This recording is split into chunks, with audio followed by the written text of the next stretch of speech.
গায়ে দিতেন কেন? আপনি শরীরে হাত দিতেন কেন? শরীরে হাত দিতেন কেন? এই শরীরে হাত দিতেন কেন? এই শরীরে হাত দিতেন কেন? শরীরে হাত দিতেন কেন? বাসার সামনে থেকে তারা বালুর ট্রাক সরাইতে পারে নাই, এখন এনসিপির নেতাদের গাড়ি আটকানোর জন্য মহাসড়কে বালুর ট্রাক দিয়ে এনসিপির নেতাদেরকে আটকাইতে হচ্ছে।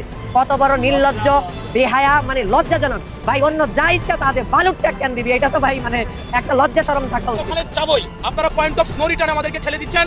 যারা হামলা করেছে তাদেরকে গ্রেফতার না করে আমরা সেখানে মামলা করতে যাচ্ছি, আপনারা হচ্ছে আমাদেরকে বাধা দিচ্ছেন। আপনাদের লজ্জা হওয়া উচিত। এখানে আইন প্রণেতা আছেন, এখানে আপনারা তাদের গায়ে হাত তুলছেন, এখানে তাদের গায়ে হাত তুলছেন।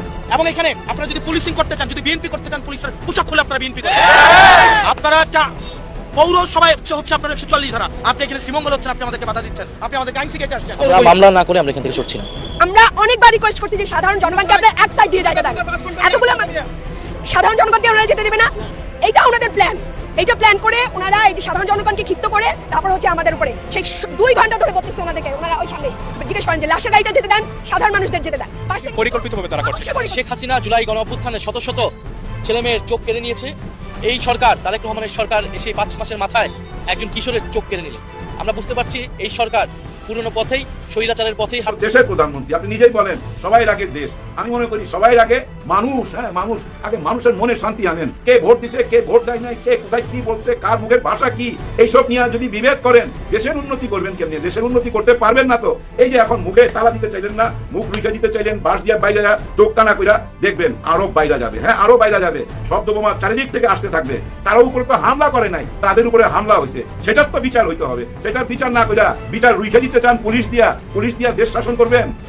তাহলে তো শেখ হাসিনার দোষ কি ছিল? উনি তো একই চেষ্টা করছিল, পারছিল, পারে নাই। ওই পুলিশ প্রশাসনকে কাজে লাগায়া, খাকি পোশাক কাজে লাগায়া জনগণের মুখে তালা দিয়ে রাখবেন, জনগণের মুখ বন্ধ করতে চাইবেন? সম্ভব না, পারবেন না। চেষ্টা করে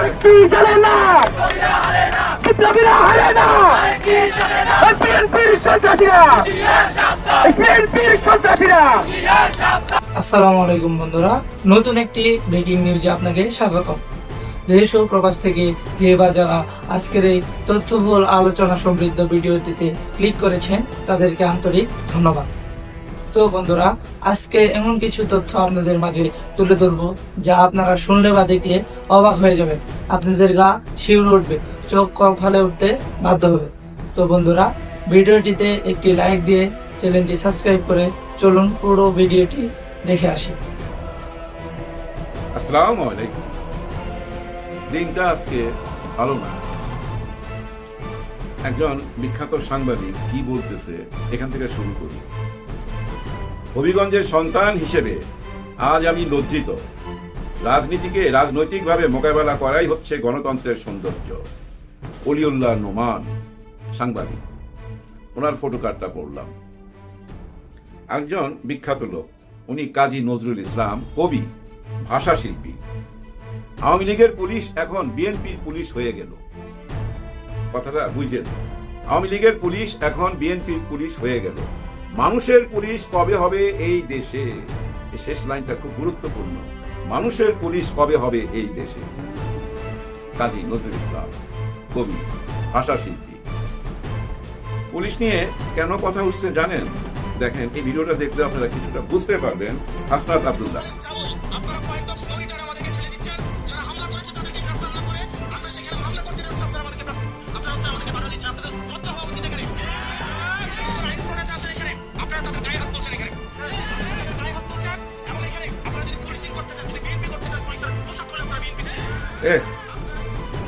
পোশাক খুলে আসে যদি বিএনপি করতে চান। কবি নজরুল ইসলাম সাহেব যে কথাটা বলল, মানুষের পুলিশ কবে হবে? এখন তো আপনারা বিএনপির পুলিশ হয়ে গেছেন। আওয়ামী লীগের পুলিশ বিএনপির পুলিশ হয়ে গেছেন। যদি বিএনপি করতে চান এই পোশাক খুলে আসেন।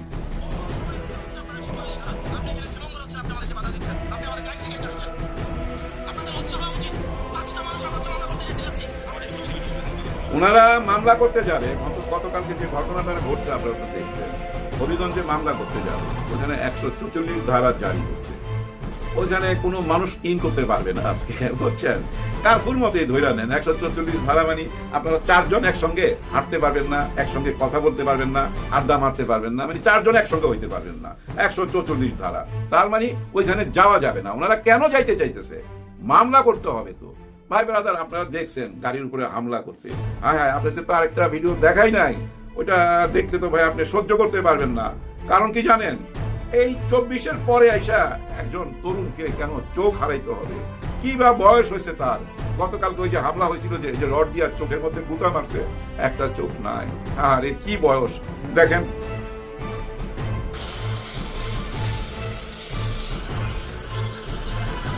কি বয়স বলেন আপনারা? এই বয়সে একটা চোখ হারাইতো। এখন এটার জন্য কি মামলা করতে হবে? আমরা তো ভিডিও ফুটেজ দেখতেছি, তাই না? আমার পিঠের মধ্যে নাম টামও লেখা আছে যারা হামলা করছে। ভাই ব্রাদার, একটা জিনিস খেয়াল করছেন, যারা হামলা করে তারা তো লুকায়া করে, গোপনে করে। এখানে কিন্তু তারা ভিডিও করছে, নিজেরাই নিজেদের ভিডিও করছে। কারণ এই যে দেখো আমরা হামলা করতেছি, প্রমাণ রাখতে চাচ্ছে। কে কে ছিল ওই প্রমাণও রাখছে, কিন্তু কারণ এটা কোথাও দেখাইতে হবে তাদেরকে যে হ্যাঁ আপনারা বলছেন এই যে হামলা কইরা দিচ্ছি, এই বাচ্চাটার চোখ চলে গেল। জুলাই পরে এই ঘটনাটা মাইনা নেওয়া যায়? বলেন আপনারা। এটা মাইনা নিতে আমার কষ্ট হচ্ছে। আপনারা দেখেন, ওরা যাবে হবিগঞ্জ। হবিগঞ্জ তো ভাই আর গোপালগঞ্জ না, তো এখানে যাওয়া যাবে না। হবিগঞ্জে যাবে, রাস্তার মধ্যেই বাধা। হ্যাঁ, শ্রীমঙ্গলের মধ্যেই বাধা। ওখানে আবার ট্রাক রাখা দিছে। আবার যে ট্রাকটা রাখছে ওই ট্রাকের মধ্যে বালু ছিল না। দেখলাম পাটোয়ারি এবং সবাই মিলে ধাক্কায়া ওই ট্রাক সরাই দিচ্ছে। বালু থাকলে তো আর সরাইতে পারতো না। এই ট্রাক নিয়ে কিন্তু অনেক কথা হয়েছে, তাই না? এই ট্রাক এই যে গুলশানে ম্যাডামের বাসার সামনে রাইখা দিছিল, তখন কেউ সরাইতে পারে নাই, কেউ সরাইতে আসে নাই। কিন্তু ওই টাইমে রাস্তায় নামছিল কারা জানেন? শিবির রাস্তায় নামছিল। সেদিন শিবিরের একজন শহীদ হয়েছিল, ওনারা রাস্তায় নামছিল, কিন্তু তারা নিজেদের দলের জন্য, নিজেদের নেত্রীর জন্য নিজেরা রাস্তায় নামে নাই।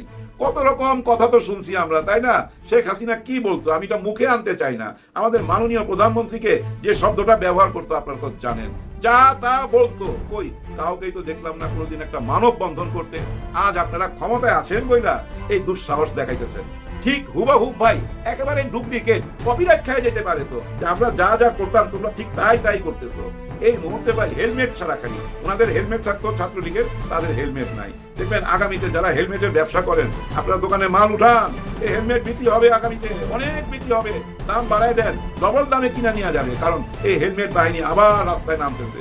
সিমটমে বোঝা যাচ্ছে তো ভাই। কারণ আপনারা দেখলেন একজনের চোখ নিয়ে গেল, গাড়িটা হামলা করলো, আর ওই ড্রাইভারটাকে মারতেছিল। ড্রাইভারটা বারবার বলতেছিল যে আমি ড্রাইভার, এই গাড়িটা আমার না, মালিকের গাড়ি, আমি মালিককে কি জবাব দেবো? গাড়িটা তো ভাঙবো। রড দেয় পিটায় তার হাত পা গুলা ভাঙ্গা দিল। দেখেন হুবাহুব ছাত্রলীগের মতো না, যার জন্য বললাম ওই হেলমেট বাহিনী আবার রাস্তায় নামবে, হেলমেট ব্যবসা আবার চাঙ্গা হবে। অথচ কি হওয়া উচিত ছিল বলেন তো? নিশ্চয়ই আমাদের প্রধানমন্ত্রী, স্বরাষ্ট্রমন্ত্রীকে বলা উচিত ছিল এক্ষুনি প্রেস ডাকেন, প্রেস ডাকা সবাই সঙ্গে কথা বলেন। এগুলো অন্যায়, এইভাবে কেউ কারো গায়ের উপরে হামলা করতে পারে না। এটাকে আমরা রাজনৈতিক ভাবে মোকাবেলা করবো, হামলা করে তো হবে না।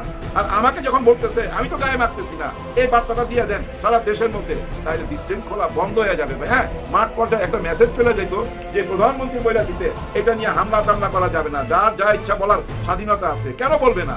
আপনারা বলেন না কেন? আপনারা বলেন, অলরেডি তো বলতেছেন না, যা ইচ্ছা তাই বলতেছেন। এই যে রাশেদ খান, আম তারেক, আরো অনেকেই আছে, এরা কি না বলতেছে? তাদের উপরে কেউ হামলা করছে? তাদেরকে কেউ মারছে?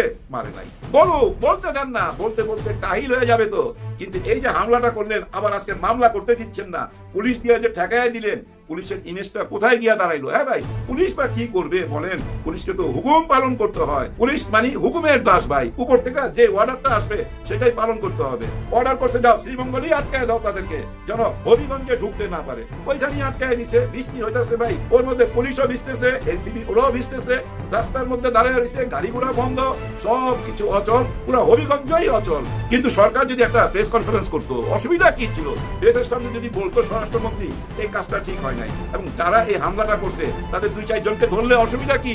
তারা তো ফৌজদারি অপরাধ করছে, তাদেরকে তো ধরতে হবে। যতক্ষণ পর্যন্ত তাদের না ধরবেন এটা মীমাংসা হবে না। তো এটা মীমাংসা হবে না। পুলিশের মুখে শুনলাম এটা নিয়ে মামলা হলে তারপর আমরা ধরুন। মামলা হইতে হবে কেন ভাই? আপনি তো নিজের চোখেই দেখতেছেন, নিজের একজনের চোখ নিয়ে গেছে, হামলা হচ্ছে, গাড়ি ভাঙছে, পিটাইতেছে, নিজের চোখে দেখতেছেন। কারা কারা এই হামলা করছে এটা তো অনলাইনে ওদের নাম ঠিকানা সহ পাবলিক সব কিছু জানাই দিতেছে। আপনারা কেন জানতে পারতেছেন না? আসলে আপনারা অপেক্ষা করতেছেন উপরের টেলিফোন, ওইখান থেকে হুকুম পাইলে আপনারা কিছু করতে পারবেন। তার মানে আগে যা ছিলেন এখনই কি তাই থাকবেন? এই আওয়ামী লীগের আমলে তো আপনারা এমনই ছিলেন, এই বিএনপির আমলে এমনই থাকবে। ওই যে বলতেছে হাসনাত আব্দুল্লাহ, তাহলে ড্রেস খুলে আসছেন, যদি বিএনপি করতে চান ড্রেস খুলে চলে আসেন। এই বদনামটা কেন কাঁধে নিতেছেন? আমি সাধারণ পুলিশকে কিছু বলতেছি না ভাই, সাধারণ পুলিশকে কিচ্ছু করার নাই, হুকুমের গোলাম, যা হুকুম করবে তাই পালন করতে হবে। আমি বলতে চাচ্ছি কুকুরের মহলে, ধরে নেন আমাদের মাননীয় প্রধানমন্ত্রীর কাছে আমার জিজ্ঞাসা, এতটা প্রশ্রয় কেন দিলেন? এতটা প্রশ্রয় দেওয়াতে এরকম হামলা আরো হবে। তাড়াতাড়ি একটা প্রেস কনফারেন্স করেন এবং স্বরাষ্ট্রমন্ত্রী যদি প্রেসের সামনে বলতে পারে যে আইনে যা আছে তাই হবে, এটা একটা ফৌজদারি অপরাধ, এটার বিচার হবে, অপরাধীদেরকে আইনের আওতায় আনতে হবে, দেখবেন কালকে থেকে কিন্তু সবকিছু ঠান্ডা হয়ে যাবে। এরকম বিরোধ করে দেশ কেমনে চালাবেন আমার মাথায় ঢুকে না। হ্যাঁ ভাই, কার সঙ্গে না বিরোধ? এই যে নতুন করে বিএনপির সাথে এনসিপির বিরাট বড় বিবাদ হয়ে গেল, এর মধ্যে তো ভাই দেখছেন আপনারা জামাতে ইসলামের সাথে তো লাইগাই রয়েছে আরেকটা দল, বিশাল দল রয়ে গেছে কে? আওয়ামী লীগ। তারাও তো আপনাদের পিছিয়ে লাইগা রয়েছে। এই তিন দিক থেকে যখন আপনাকে খোঁচা মারবে বা আপনার দিকে এই চারিদিক থেকে যদি ভাই সবাই মিলে আপনাকে অশান্তিতে রাখে, আপনি শান্তিতে দেশ চালাইতে পারবেন? মাননীয় প্রধানমন্ত্রী একটু চিন্তা করে দেখেন, জনগণ আপনাকে ভোট দিছে, কারা ভোট দিছে? ধরে নেন আপনার বিএনপির লোকই আপনাকে ভোট দিছে, আর কেউ ভোট দেয় নেই। যেভাবে নৌকার ভোট নৌকায় জিততো, ঠিক সেভাবে ধানের শীষের ভোটেই আপনি জিতছেন। ধরে নেন আর কেউ ভোট দেয় নাই, তার মানে কি আপনি আর কারো প্রধানমন্ত্রী না? আপনি তো দেশের প্রধানমন্ত্রী। আপনি নিজেই বলেন সবাই আগে দেশ। আমি মনে করি সবাই আগে মানুষ। হ্যাঁ, মানুষ আগে, মানুষের মনে শান্তি আনেন। কে ভোট দিছে, কে ভোট দেয় নাই, কে কোথায় কি বলছে, কার মুখের ভাষা কি, এইসব নিয়ে যদি বিবেক করেন, দেশের উন্নতি করবেন কেমনি? দেশের উন্নতি করতে পারবেন না তো। এই যে এখন মুখে তালা দিতে চাইলেন না, মুখ দুইটা দিতে চাইলেন, বাস দিয়ে বাইরে চোখ টানা কইরা, দেখবেন আরো বাইরে যাবে। হ্যাঁ, আরো বাইরে যাবে। শব্দ বোমা চারিদিক থেকে আসতে থাকবে। কয়জনকে থামাবেন? সবচেয়ে বড় উপায় কি জানেন? কান না দেওয়া, পাত্তা না দেওয়া, পাত্তা না দিয়া দেশের কাজে মন দেন। এইসব কিছু পাত্তা দিয়ে এই যে বেহুদা আজকে হবিগঞ্জে যা কিছু ঘটতেছে, শ্রীমঙ্গলে যা কিছু ঘটতেছে, টোটালটাই তো বেহুদা। টোটালটা যদি একটু বিশ্লেষণ করেন, একটু বুদ্ধি বিবেচনা দিয়ে যদি চিন্তা করেন, অপরাধটা কার? তারা তো গেছিল এখানে মিছিল করতে বা মিটিং করতে বা যা ইচ্ছা তাই করতে, কারো উপরে তো হামলা করে নাই, তাদের উপরে হামলা হয়েছে। সেটার তো বিচার হইতে হবে। সেটার বিচার না কইরা বিচার রুইখে দিতে চান পুলিশ দিয়া দেশ শাসন করবেন? হ্যাঁ হ্যাঁ, তাইলে তো শেখ হাসিনার দোষ কি ছিল? উনি তো একই চেষ্টা করছিল, পারছিল, পারে নাই। ওই পুলিশ প্রশাসনকে কাজে লাগায়া, খাকি পোশাক কাজে লাগায়া জনগণের মুখে তালা দিয়ে রাখবেন, জনগণের মুখ বন্ধ করতে চাইবেন? সম্ভব না, পারবেন না। চেষ্টা করে দেখেন। বিদায় নেওয়ার আগে শুধু এইটুকুই বলবো, একটা দেশের রাজার অনেক দায়িত্ব। হ্যাঁ, কারণ দেশে যদি কোনো অবিচার হয়, অনিয়ম হয়, ওই রাজারই তো বদনাম হয়। অতীতে কে কি অন্যায় করছে আমরা কিন্তু ওদের নাম ভুলে যাইতেছি, খালি নাম মনে রাখছি কাদের? ওই যে এরশাদ সাহেবের নাম মনে রাখছি, আবার এই যে শেখ হাসিনার নাম মনে রাখছি। এইভাবে নাম মনে রাখবো কি আমরা? আমরা ভালো কিছু কইরা দেখাইতে পারি না? কেন পারি না? দেশের এত বছর বয়স হয়ে গেল, 50-55 বছর বয়স হয়ে গেল, এখনই কি দেশ শিশু অবস্থায় আছে?